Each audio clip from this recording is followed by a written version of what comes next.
I know there could be many, but let's have the 5, and then from there we can take another batch. Good afternoon. My name is John Moreithi. My first question goes to Morioki. I wanted to just understand the meaning of STCW. Thank you. He has taken that down. It will be clarified. Number 2.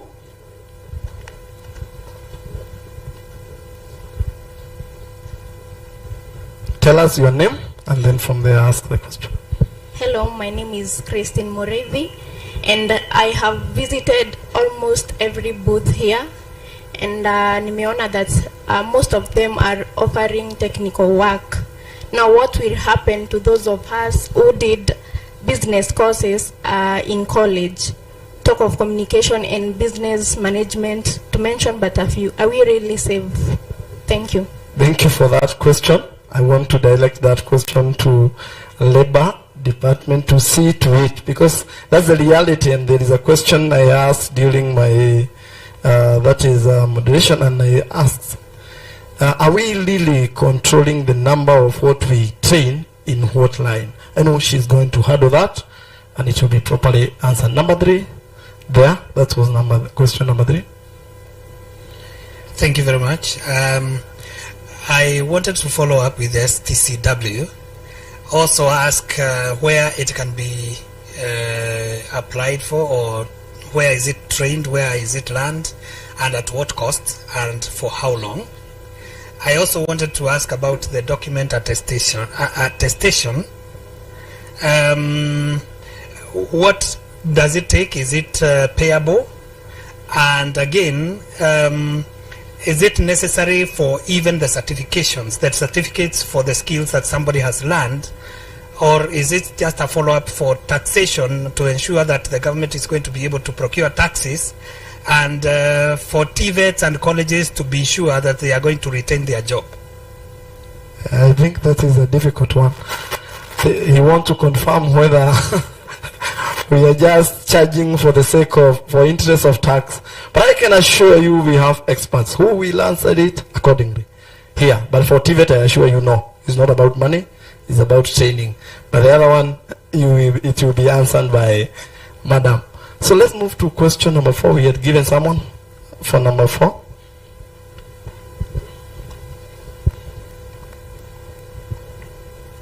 Good afternoon. My name is Mary Muthe. Mine is not too difficult. Mine goes to the maritime.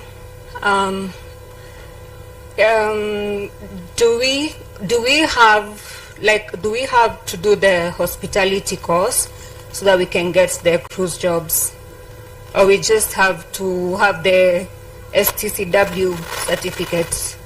Thank you. Noted down. The last one. Can you give it to? You can take from there. There is a young man here in a cap who want to ask. Good afternoon. My name is Momandi Kelvin. So I wanted to ask, as in, when we came here, we have expectation that maybe everyone will have applied the job. But I'm wondering now, are we applying online, or maybe the organization will give papers, we apply?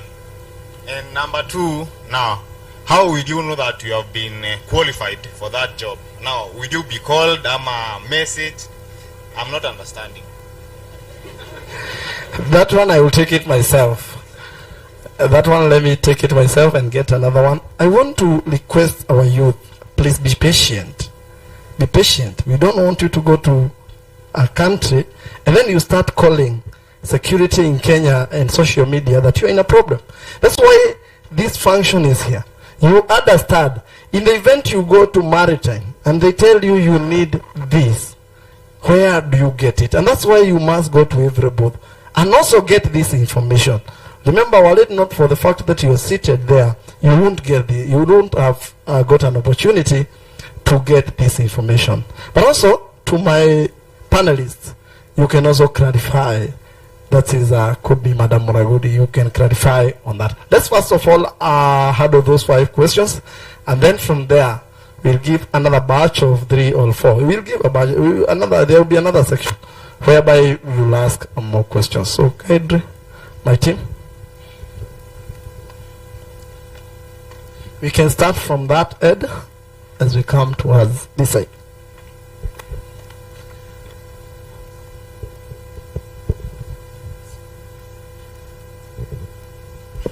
Okay, thank you.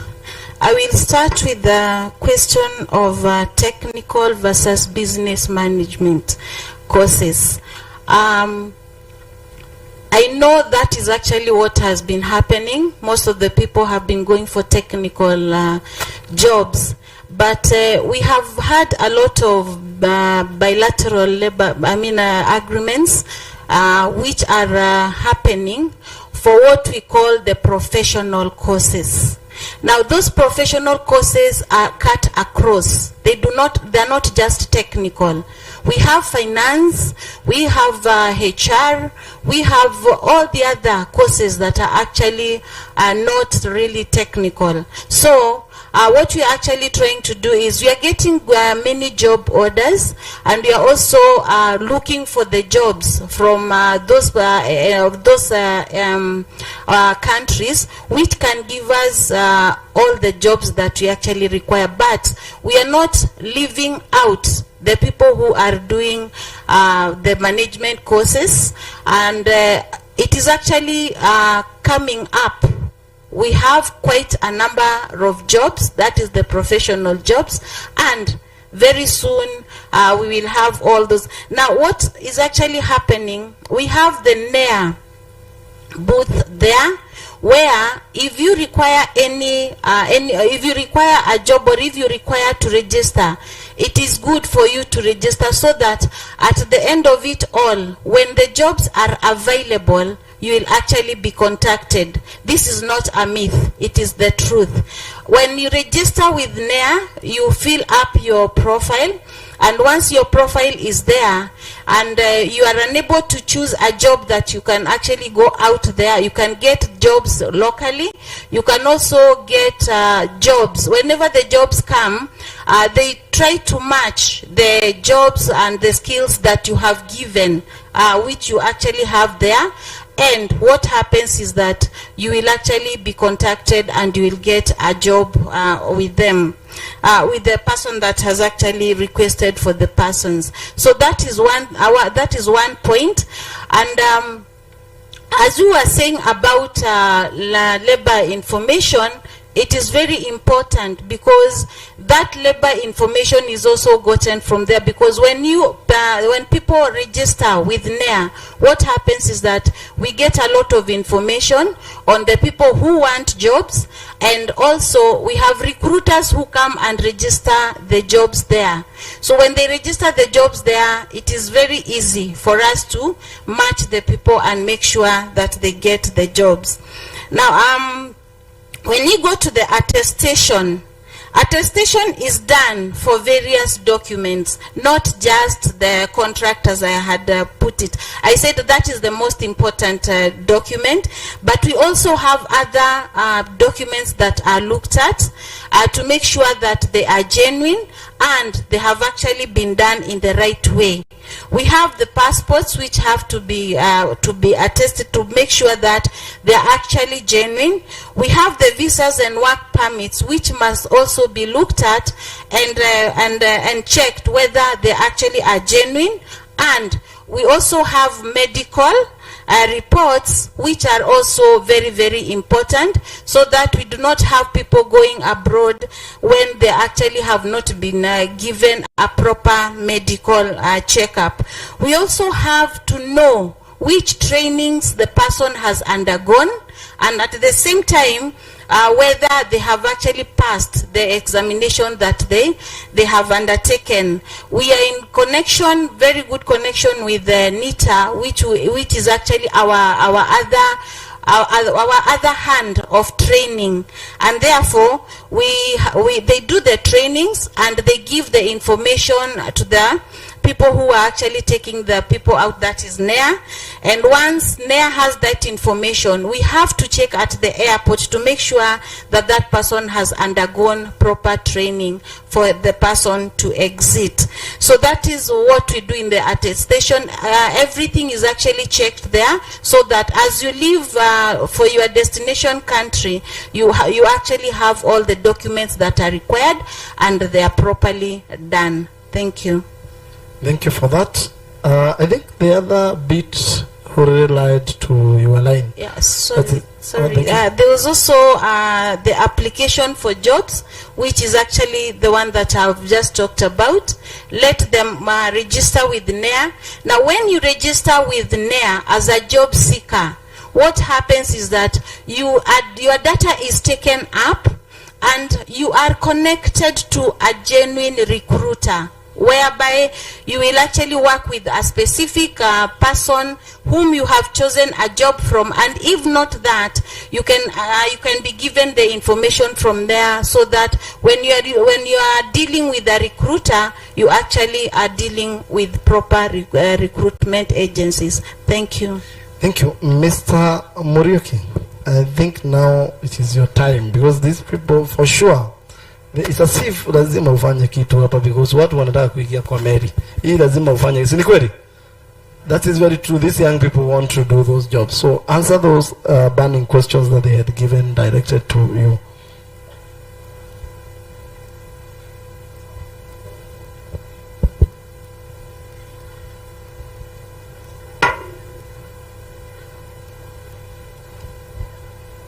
Okay, I'll start with question 1. The meaning of STCW and what exactly is STCW. So STCW means generally standard of training, certification and watchkeeping. But that's the meaning of STCW. But the purpose of STCW is you undergo training to ensure that in case of any eventuality in a cruise ship or in a cargo ship, you can be able, first of all, to save yourself. Second thing is to save the people in it. So I gave a scenario of in case a ship is sinking. Let me just a brief on how STCW, what exactly you do in the training.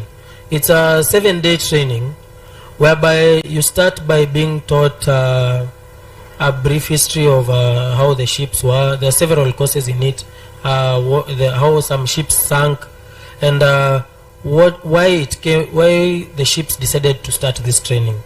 So STCW itself is regulated, apart from by KMA, by something called IMO, which is International Maritime Organization, that ensures that any seafarer, a seafarer is somebody who works in a cruise ship, is trained in this thing. So in case of any eventuality, they are taught how to survive. You are taken through a sort of cruise ship in the institution, whereby a fire is lit and you're taught how to go through all the compartments without getting burnt. You're also taught how to jump off the ship. In case the ship is sinking, you need to know how to jump off the ship.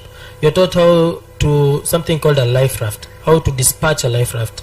In case there is a need, you're taught what is in a life raft, how to be able to ration the food and all that. There's so much in it, but you're trained for 7 days. Some institution train for 7 days, some train for 10 days. It matters with the institution that you go. But I would encourage you, because as we work with Premier Maritime Training, kindly go to Nkobo, train in that institution, because it is verified by Kenya Maritime Authority. And there are also very many other institutions that are verified by Kenya Maritime Authority. If you're in Mombasa, you can check out Bandari. If you're in Murang'a, there is one in Murang'a.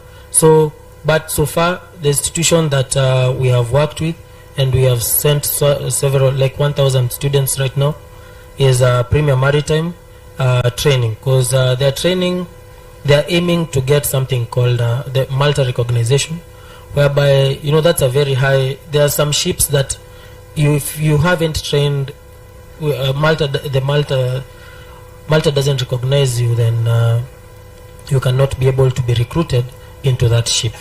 So yes, so that's one for STCW. So you can still go to our booth. They will explain to you more about what really happens.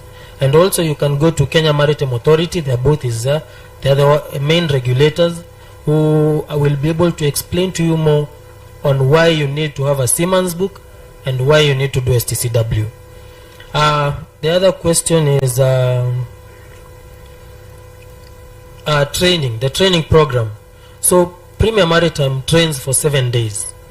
In the 7 days, you will pay a fee of, right now I've seen they have an offer. So the fee is roughly 30,000 for training. There are some institutions that charge even 40,000. There are some institutions that go to charge even 60,000. So it matters. But for Premier Maritime right now, I've seen some of you are carrying the flyers.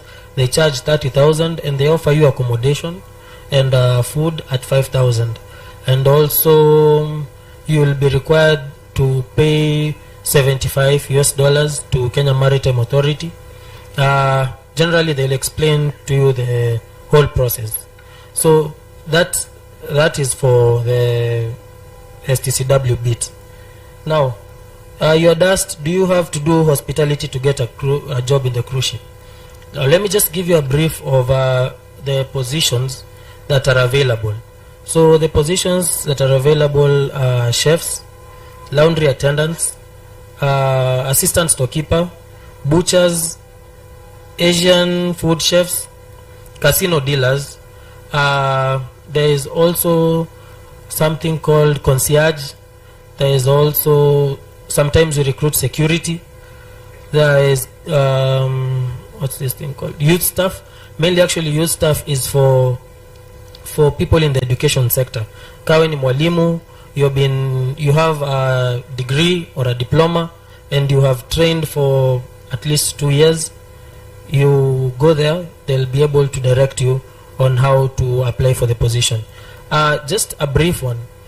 The last time we were in Meru, we had around 100. So far, we have done almost 100 interviews. Some of them have already passed the first interview, whereby they check up and also from the side of the cruise ship to confirm that this person, we want to work with him. So far, like 3 of them already got an offer letter, and roughly, just to give you an estimate of what a teacher can get. For the youth staff, they start in Kenya shillings, that's 200,000 Kenya shillings, and you're paid per month. The other thing is, the good thing about the cruise ship is there is no tax. So for those who are asking about the tax and if they will be followed by KRA, there's no KRA there, so you're lucky. You sleep in the cruise ship, you eat in the cruise ship, you come back with your 200,000 clean per month. If you have worked for 6 months, you can do the calculations. So lastly, just to finish up, there is how to apply. Kindly visit the booth for Premier for the recruitment. They'll show you how to apply. There's an online application form, and also when you note down, we'll be able to help you to do the application so that you just don't go online and fail your final interview. And then for those who are asking about how to verify the documents and if this is just a government scam, we want to encourage you kindly. Come and apply with us. Let us take you through the interview process. And then you can come to attest that the government is really working to ensure that Kenyans get jobs on board. As we are ready to prove to you that this is a real thing, it's not a scam. Thank you. That is important. You have mentioned a very strange one, that there is no tax. That is bad. Please pay tax to your country when you get money. Usiende upate pesa mingi alafu useme ulipata kwa inaitwaje kwa ziwa. No. You still remain a Kenyan even when you get that money because of our ID. So thank you because of that great and that's a great session. I'm very happy. I thank our panelists for that. And courtesy of time, I want to kindly request that in case you have any question, I can see there could be one burning on this side, But I want to request that I take it back to our MC so as we can move to the next session. I've seen our seniors have just come in so as we can be able to move to the next session.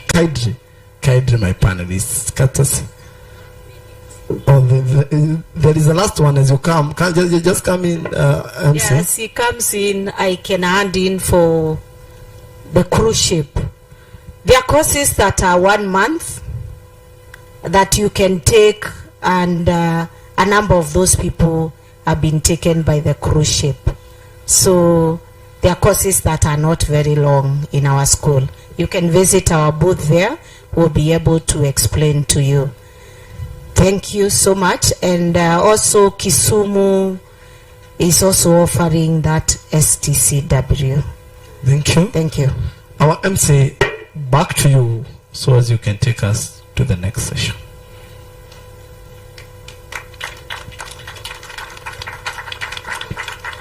Ladies and gentlemen, hizo round of applause isizime as I come into the too. Let us appreciate our panelists. Tupigeni makofi hata kama hujakula lunch kidogo, tupige tu makofi.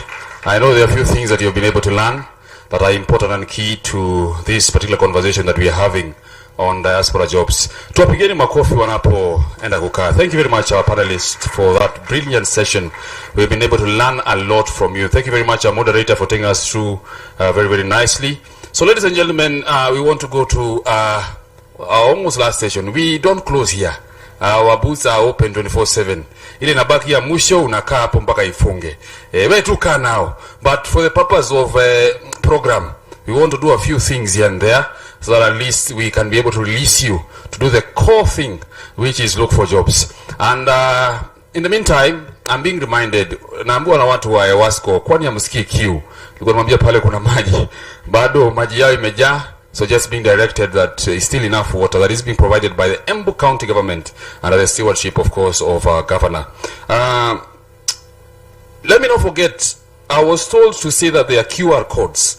There are questions that are known as frequently asked questions, FAQs. So if you have frequently asked questions, in this banner, kama ile banner iko pale, kuna hiyo QR code, na I know you guys know how to maneuver. You just scan that. There are frequent questions that are asked, and I know some of them zingine tulikuwa tuulize kidogo, so you can just go and scan that. Now utaona the questions and the answers that are provided there. So I know questions are many. We have 3 days and more days if you take the numbers of these key people here. You can consult even after. Naweza piga simu kwa Madam Irene muambie na nilisikia kusema kitu na sikusikia vizuri on Monday. Kwa sababu nampatia muda apumzike kidogo because arrangement is a little bit tiresome. So on Monday you can just call her and she'll be able to direct you. So ladies and gentlemen, let me not take a lot of time. We have key dignitaries that are above my pay grade to invite. So let me invite Madam Irene from Diaspora to just come and acknowledge the various delegates and guests that are here. Tupigeni makofi anapokuja. Asante sana.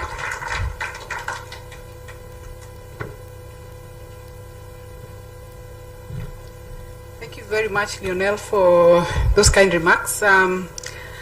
When I was a young girl, I didn't have the opportunity to have the information like you have. For us, we used to believe in our uncles who were in the cities. And when we grew older and we became the aunties and the uncles in the city, we realized it is not easy to get a job for a relative. You guys are lucky that we are bringing the job fair to your doorstep. Please take advantage, visit our booths, scan the QR code like the MC has said and get all this information. So just to challenge the young people here. And as we said in the beginning, there's also a QR code that is for registration. And I said in the beginning that we work closely with the State Department for Labor, and we have developed what we call the Global Labor Market Strategy. And what we have done is, part of it is also to come up with a repository of all the skills that we have in Kenya. So I want to implore you also to go and scan that QR code, register, because we are getting all the information and the skill set that we have as a country, and so that when we go and look for these jobs in the diaspora, then we know who are these? Do we have electricians? How many plumbers do we have? So make sure that you have scanned those QR codes and let us have your data with us.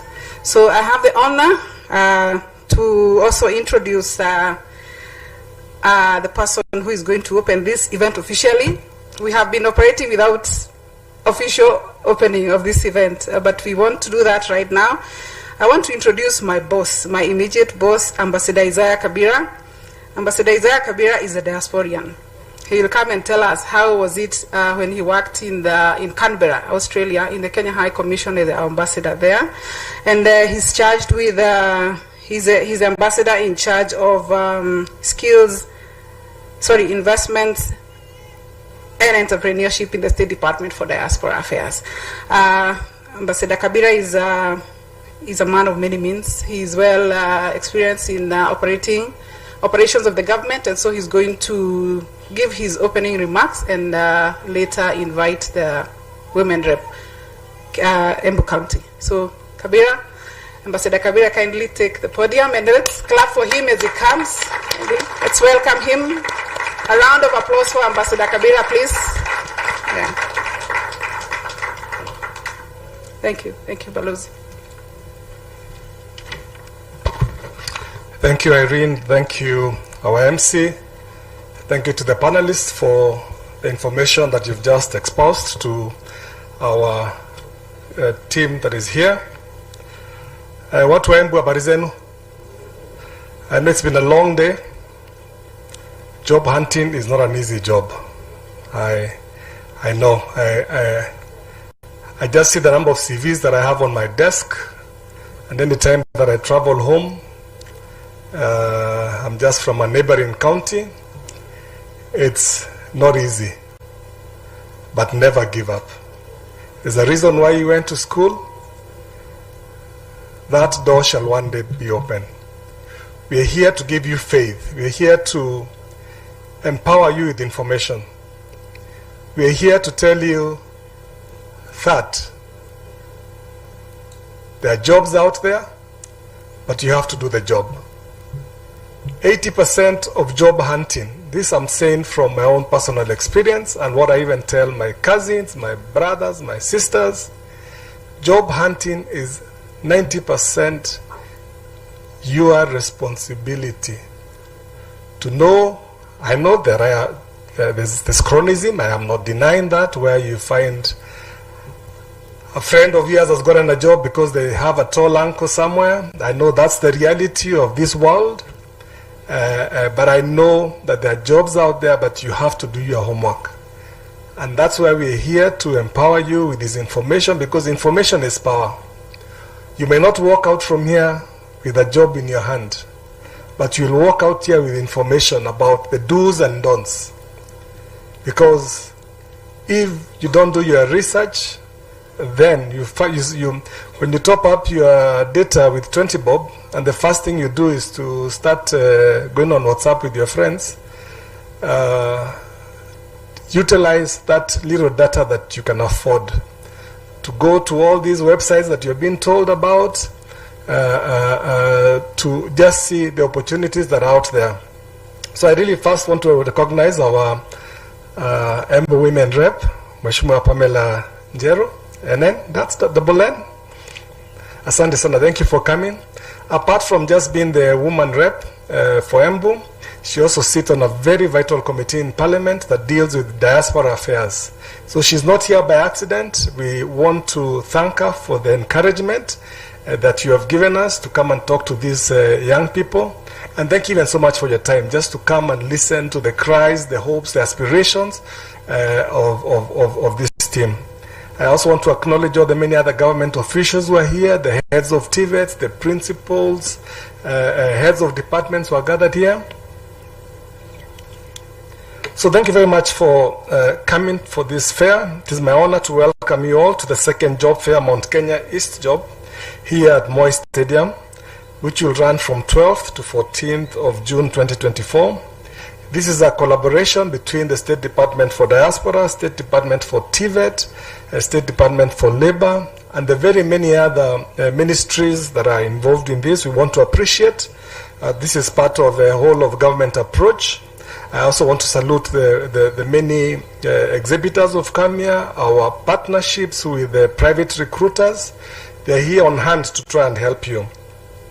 I'd like to bring special greetings from our peers who will be joining us later in the week. Ms. Roslyn Njogu, who is the PS for Diaspora, and of course our Dr. Esther Moria from TVET will also be joining us later in the week.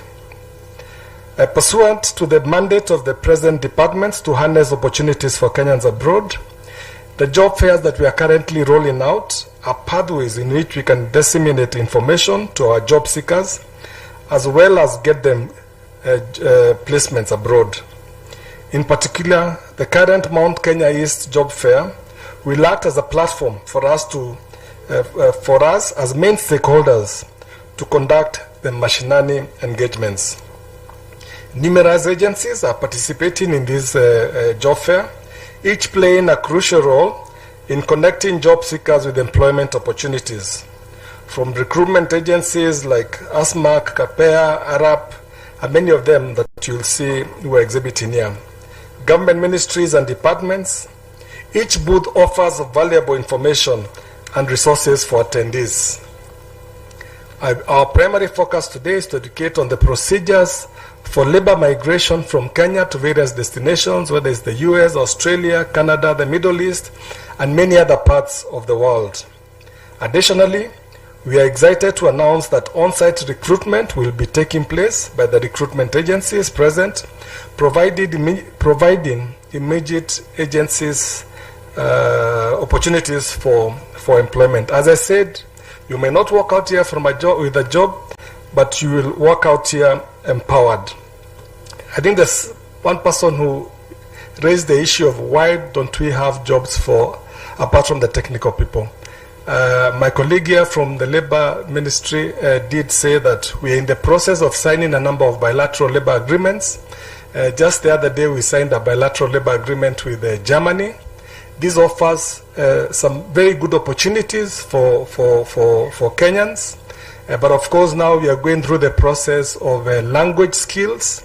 The representative from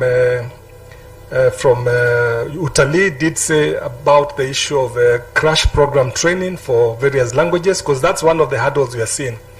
Because we are realizing that a lot of the countries that have serious labor challenges are in non-English speaking countries.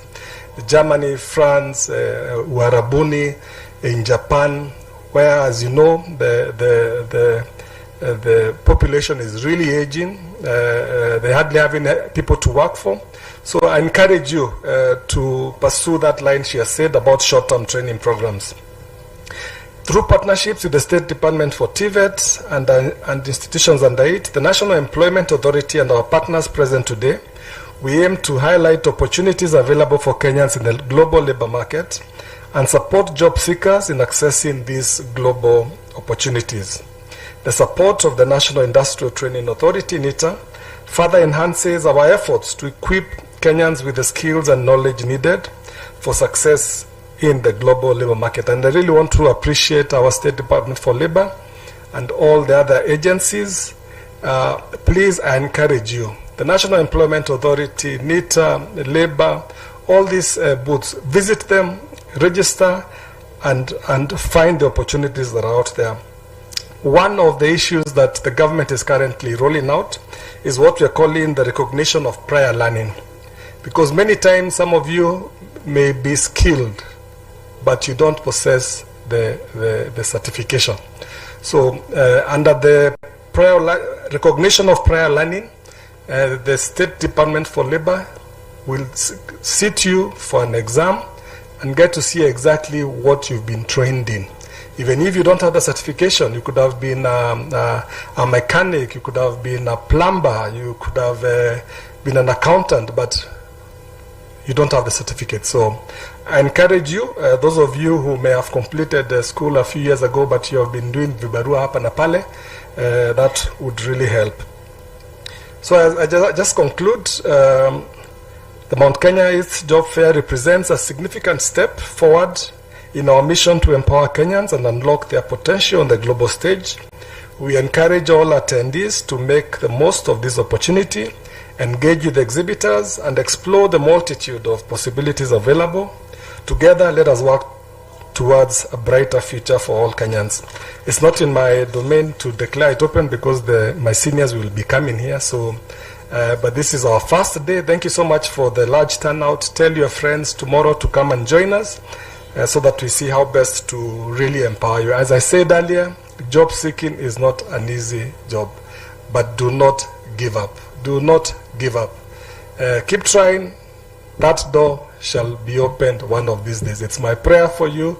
It's my hope for you, so that you can. A lot of you are vibrant, hardworking people.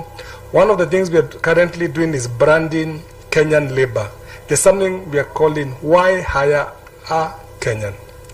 And for sure, if I must, why hire somebody from Embu or from this region? I can say, one, you guys are very hardworking. You are very disciplined people, and from where I sit, I would recommend somebody from this part of the world to be employed in any part of the world. So asanteni sana, it's now my pleasure to welcome Mheshimiwa kuja usalimia watu wako. Thank you very much.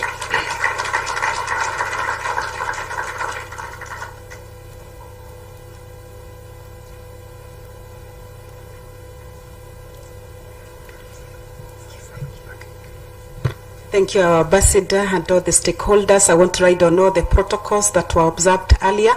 Good afternoon. How are you? Mwega. Kwa monogire. Salimieni hewani. How are you? Thank you very much. My name is Double N, Pamela Njokinjero. I'm the Embu County Women Rep. I am here because of the exercise that is going on from today through Friday. And I want to say that in the National Assembly, I am in the Committee of Diaspora Affairs and the Migrant Workers. So I'm here rightfully so that I can encourage the young people who are here so that we can journey together through this session between now and Friday. And as the ambassador has said, I know job hunting is not one of the best stories to tell. Maybe some of us or some of you have never had an opportunity to struggle to get a job, but maybe others have really struggled. Sometimes we look at those CVs and you wonder, how is this person surviving? Or how has this person been surviving? But as the ambassador said, one day, one time, God will come through for you. You just need to be patient enough. And then you might ask me, how patient can you be if you have been asking and looking for this job for quite some time now? The Bible tells me that, and I'm not preaching, that in the fullness of time, God makes things all beautiful. So don't give up, because God knows that indeed you need that job. But allow me to say this, ambassador, that when you see these young people here, they are frustrated a lot. They are desperate a lot. They have papers, and they have good papers, most of them. Sometimes when we are in these committee meetings in the National Assembly for Diaspora, you look at the questions and the requests that come through to us, and you really feel for them. If you see these young people here, they have left all they could today, and they will still leave all they can tomorrow and the day after, because they have not come for fun. They have come here because they are desperate for jobs. Sindi kweli? And so the question that begs in their mind is, how can they be helped? Who are these recruitment agencies that can help them? When we say that we have jobs abroad, where are these jobs? How can they access them? The issue is not the job or the jobs. The issue, the big question is, how can they access the job opportunities? And I want to thank the establishment of this fair, but still, they will ask another question. After here, after going to the booths, what next? After applying, what next? After going through the training, what next? After paying so much, what next? And that is the unanswered question that I hope by Friday we shall have answers to these questions. Yes, we will tell them to have skills and have some skills. They go to the TVETs, they go to the universities, they go to other colleges, which is good to have papers. But among these youth that are here, we know we have several and many of them that have very good papers. But they cannot access either jobs locally or internationally or globally. So the question still remains unanswered, my ambassador. How can we help them? From here, after Friday, do we have a guarantee of how many of them will get jobs? Si ndio tunajiuliza. It's not, they're not here for fun. And I'm hoping that from here, the Ministry of Foreign Affairs and Diaspora still, that they will be able to understand the frustrations that these people go through when they're applying for passports, when they're applying for visas. They get so frustrated, yet they have the skills they need, they have the papers they require, but the frustration that they go through to get that good document that is called a passport. Actually, a passport is not even much.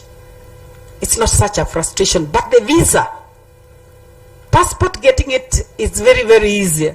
Like these days, it's very the easiest. But the visa to go out is the biggest challenge. So as our ambassador through the Ministers of Foreign Affairs, how can you lessen the burden and the trouble and the bureaucracy that comes with this, so that our youth and our Kenyans, and especially those that are here from Embu County and maybe the neighboring counties who came, can be assisted? Is there any source of help that they can get? And to my beautiful people here and the handsome men who are here, I know the biggest agenda is to close over the borders and get that good job. And as fate will be, the ambassador, is that you could have the best papers, but because you don't have that job for the best paper that you have, you can settle for any job as you wait for the other job.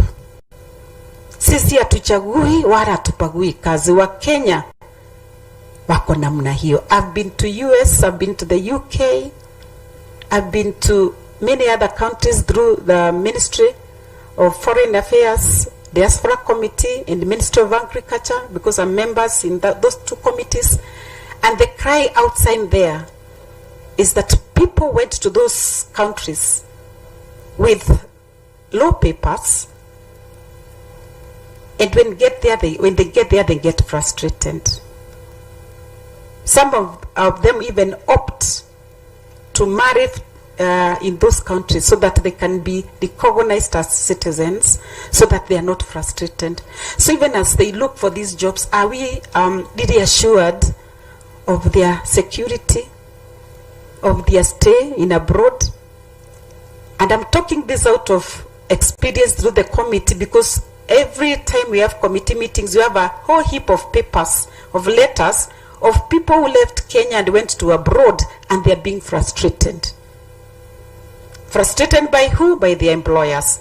So I want to challenge us who are here, kindly go through the right agencies. Don't go through the law agencies. You'll be frustrated and you'll not have a fallback plan. Talk to NIA, and the people that have come to me for help, and they have told me they have gotten a job in this country, I always tell them, tell me what is the agency that has really recruited you. And I push it to NIA, and they verify whether it is valid or not, whether it has expired or it is still valid. So it is good to verify through NIA, so that you are not frustrated and you don't lose your money. But when all this is said and done, my ambassador, and on behalf of these good people here, I hope that we are going to have some good feedbacks from this congregation, from this job fair for Mount Kenya, East, especially in Embu County. After this, how many people are going to apply for these jobs? How many will qualify? Shall we get data to show that during the Embu fair, job fair, Diaspora, we had this number of people who applied, These are the ones who qualified, and these are the ones who have been recruited, so that we have a story to tell tomorrow. Now, when you do that for me, when you do that for us, you'll have done it for the Embu County young people who are here, so that we can motivate them to apply more and more. And with those few remarks and those few words, I want to kindly request that it is not a waste of time and resources coming to this job fair, and at the end of the day, we will have no people from Embu County who came here and they never got those job opportunities. We need a positive story to tell, even if it's not this year, even if it's next year, but the earlier the better. Mapema ndio best. Tupate a job, tuchape kazi, because the Kenyans in diaspora, they are very industrious. And even as you go to the diaspora countries, my good people in Embu County, I want to ask that, because some of you, I know most of you are going to qualify, be the best ambassadors, so that you are not deported in Embu and in Kenya for various bad reasons. Tukienda tuchape kazi, na tuchape kazi kwa bidii. The next issue is about the professionals. I know we have many jobs for skilled and semi-skilled labor, but for great professionals, I was talking to the ambassador while seated down, is that the wazungus wanapenda hizo mzito. But we have Kenyans here who are here and they have heavy papers, good papers. Kindly open up the jobs for them, so that we are not just in Embu and in Kenya talking just about the skilled and semi-skilled, because we have accountants here, we have doctors, we have nurses, we have engineers, we have all categories of people who are qualified and they would wish to go and work abroad. Kindly expand these boundaries to us, and we shall be so grateful. May God bless you and do you good. Thank you very much.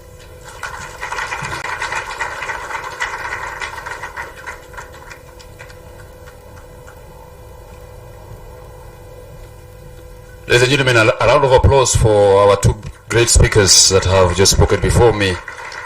Thank you very much, Madam Women Rep. When our mothers are around, we feel guided, loved, and protected.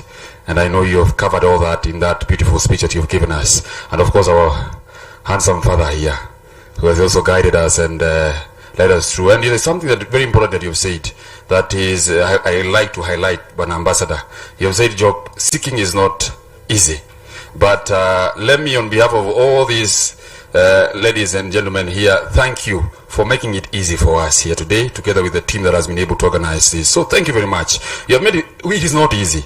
I have been part of the job seekers some time back. I actually studied Chinese so that I can be able to go to China. But of course, I came to Machinani, nobody to practice it with here. It flew away. So I don't remember. I remember Ni Hao and a few other things here and there. I also did a little bit of French. Kutafuta kazi, trying to study all languages so that any mpenyo unapata kuondoka. But you made it easy for all of us here. You don't need to know Chinese, you don't need to know German, you don't need to know Korean or any other language. For now, you're providing you avenues and jobs where you can just speak a simple language of communication known as English. As long as you can speak English and be able to communicate, there are very, very many agencies that are here that can be able to pick you up. And I also want to acknowledge director here for VCT. VCT means Vocational Training Centers, VTCs, not VTCs. VCT ni kitu tofauti. So VTC ni Vocational Training Center. Ni wa pande hiyo, si hiyo ingine nimesema. They are the ones that enable us and guide us and train us in these other small courses, short courses like tailoring, plumbing, etc.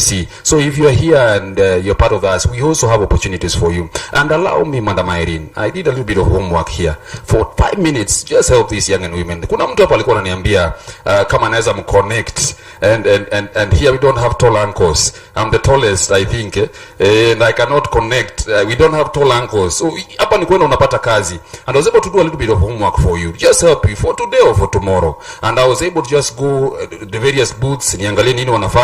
In 5 minutes, 3 minutes I'll be done, so that I can be able to release you to go and do the main duties.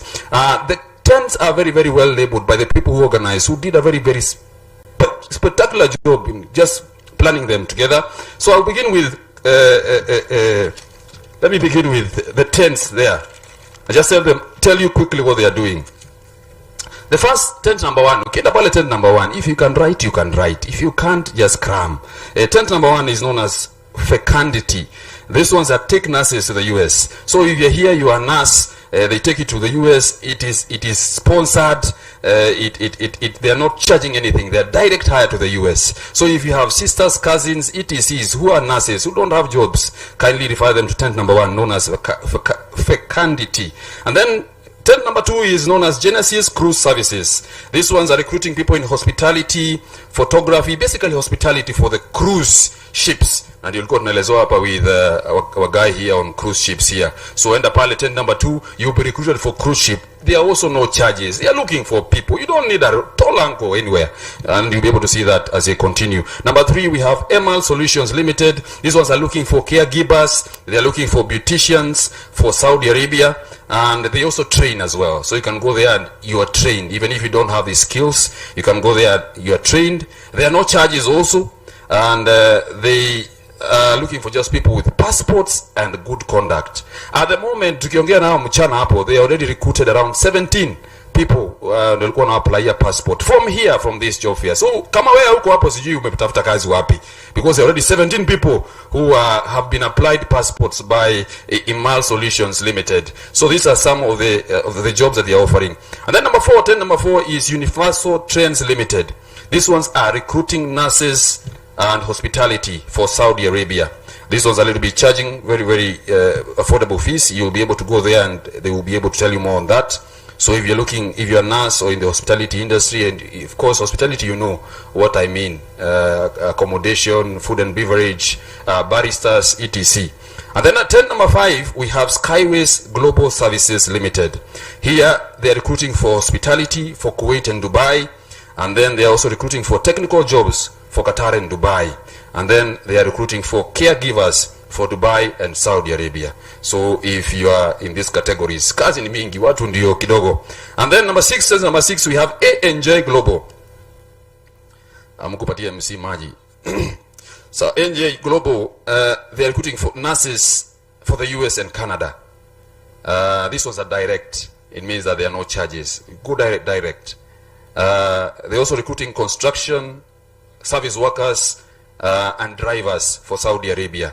They're also recruiting cleaning jobs for metro trains, especially for young ladies in Saudi Arabia. And this one is now. Also to tell you it's now. Yani ni kazi iko ndani, kazi na wangojea. And then tent number 7, we have Diaspora Recruiters. This one houses 20 recruitment agencies. So wanasema pale kazi ni excess. They are like this organization that was here that was also covering a lot of recruitment agencies. They have 20 under them. So just go there, tent number 7, leave your name, say the kind of job you're seeking for, and they will call you. Tent number 8, we have Job Class International Limited. They are looking for caregivers for Germany, Italy, Saudi Arabia, and Qatar, and any other professional job. So kama hujasikia kazi yako and you're professional, just go there. Tent number 8. Tent number 9, we have Royal Prince Agencies. They are looking for candidates for hospitality and technical jobs. Technical jobs ni hizi ziko hapa katikati. Just go and ask engineers, plumbers, electricians, civil engineers, all those for Qatar. And they're also looking for carpenters, plumbers, painters, masons, electricians for Qatar also. And then number 10, we have Joy Tom Manpower. They are looking for truck drivers, female gym instructors, office cleaners, and T-girls. Factory ya sweet. Kuna factory ya sweet huko inatafuta wanaume. So you can also go there if you can eat. I don't know if it's eating or making, manufacturing. You just go and see them. They will guide you. Tent number 12, we have Jespet Agencies. These ones are looking for cleaners, drivers, and security guards for Qatar, Saudi Arabia, and Lebanon. And then tent number 13, we have Silvery Ray HR. They are looking for workers in building, healthcare, hospitality, and general labor. Anything else you can do. For Qatar, Iraq, there are no charges. Just go there, have a passport and good conduct. And then tent number 14, we have Satman Tech Limited. They're looking for cleaners, construction workers, admin, assistants, housekeepers, caregivers for Qatar, Saudi Arabia, Kuwait, Turkey, and Dubai. Tent number 15, we have Atari Global. They are looking for caregivers, social workers, community development for Canada. This was, of course, skilled workers. Tent number 16, we have 4 companies. You go there, they're looking for drivers, housemaids, security, masons for Middle East, Europe, Germany, and Turkey. Tent number 17, we have UNIDA Mago agencies. They are looking for drivers, security, cleaners, front office, waitresses for the Middle East, Canada, US, and Mauritius. Tent number 18, we have Monista Company Limited. They are looking for caregivers in the UK, USA, and Canada, and they're also looking for drivers in Saudi Arabia. This one is free. Drivers free. Wherever you have a driving license, you just go there and they give you a job tomorrow. And then number 19, tent number 19 is Mombasa Ocean Agency and also Kenya National Shipping Line. These ones are looking for people who can work in cruise ships, in hospitality, electricians, wipers. I have learned today wipers is a job title. So if you can wipe, don't yata nyumbani hiyo unapanguza is a skill that is required somewhere. You just go and apply there. Tent number 19, cooking, and there are no charges. You just go and apply and they will contact you. And they also told me to tell you that they are looking for people to buy ships. They are also selling ships. So if you have money, you can just go. I will tell them. I told them I will tell you. So ule mwanzia kununua meli, anaenda nunua hapo pia unanunua meli. Tent number 20 is Manpower Reliance Limited. They are looking for skilled and unskilled labor. Broad, any kind of skill or unskill you have. Kama uko na skill ama hauna, just go tent number 20 for Europe, Middle East, and Asia. Tent number 21, TDM International Limited. They are looking for security guards, cleaners, drivers, and laborers for Qatar, Saudi Arabia. And then tent number 22, IQ Partners. They are looking for security guards, drivers, caregivers, cleaners for Gulf countries. And you know Gulf countries, Kuwait, Dubai, Qatar, etc. Tent number 23, we have Anyiro Limited. They are looking for plumbers, cleaners, waiters, electricians for Dubai, Saudi Arabia, Qatar. Tent number 24, we have Premier Maritime. They train for hospitality, and of course, they're the ones that were speaking here about recruiting for cruise ships. And of course, they work together with Genesis Services Limited. They recruit for hospitality. And of course, last but not least, we have maritime authorities that I've gotten to introduce earlier that are the ones that regulate these agencies that recruit for cruise ship. So kama umeambiwa kuna kazi ya cruise ship na ujui kama wako regulated, you just go there. But let me assure you, every person who is here and they call themselves a recruiter is registered and regulated. Usiogope. Any one of them is registered and regulated. Hatuwezi kuwa tunawaletea ati huko nje mnasumbuliwa na watu wako unregistered and then us as government also brings to you people who are unregistered and unregulated. We cannot do that for you. So please, the ones that are here on my behalf and on behalf of the organizers, trust them for me. They are regulated, and whatever they are promising you or whatever they are telling you is good and correct, and it is guided. So ladies and gentlemen, I hope you have captured the areas of interest. Kazi ni mingi kushinda watu. That is what I will say. Kazi ni mingi kushinda watu. In 20 minutes I was able to capture all this data. So you have the whole day, today, tomorrow, just go to the tent that you're interested in and consult more. I was just highlighting on the various services that they are offering. They will be able to guide you further on that. And there are a lot of people who have been able to apply. So usikue pale useme umetoka hapa bila kazi. I won't be happy as the MC. So ladies and gentlemen, we are coming to the close of our fair today, but it's not close. We're just closing the formalities in front here. We want to release you to go and interact with the various recruiting agencies and the various departments and agencies that are here. But before we leave, we just have a small entertainment for you from Mbere North TVC. So Mbere North, karibuni sana. But before they come, see you tomorrow, see you early, come with a friend, come with family, come with anybody you can be able to come with, so they can also benefit from this. Mbere North TVC DJ, tupatie mziki watutumbuize kidogo. See you tomorrow. I didn't job there. Na shoti baba, give me space. I can't receive this.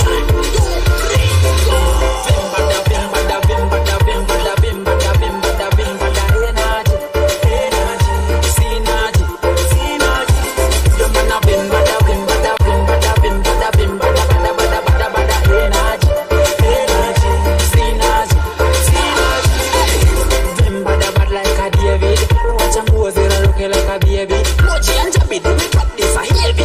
Inclusive party, inclusive heavy.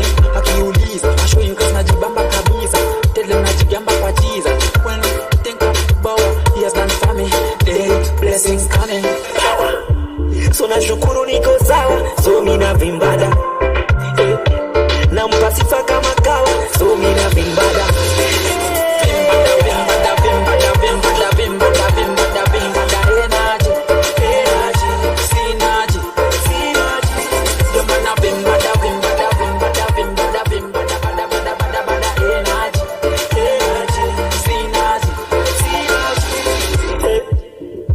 Okay, alright, ni shoti baba.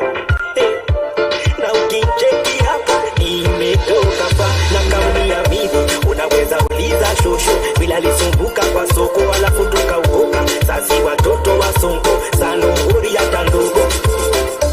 So nashukuru niko sawa, so mina vimbada. Na mpasifa kama kawa, so mina vimbada.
Unajua jinsi ya kupata kazi majuu? The Mount Kenya East Job Fair provides you with an opportunity to learn how to access jobs in the diaspora and connect with recruiters. The event is led by the Principal Secretary TVET, Esther Muria, the Chief of the Order of the Burning Spear, and Principal Secretary Diaspora Affairs, Rosalind K. Njogu, and the Elder of the Golden Heart, the Governor of Embu County, Honorable Cecily Mbarire. Karibu from the 12th to the 14th of June 2024 from 9 a.m. to 5 p.m. daily at the Moi Stadium, Embu. For more information, you may contact 0114-757-002 or send an email to kazimaju@diaspora.go.ke.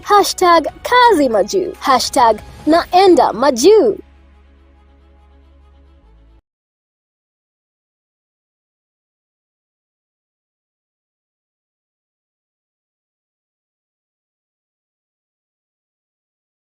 Zikoshie arogire mathi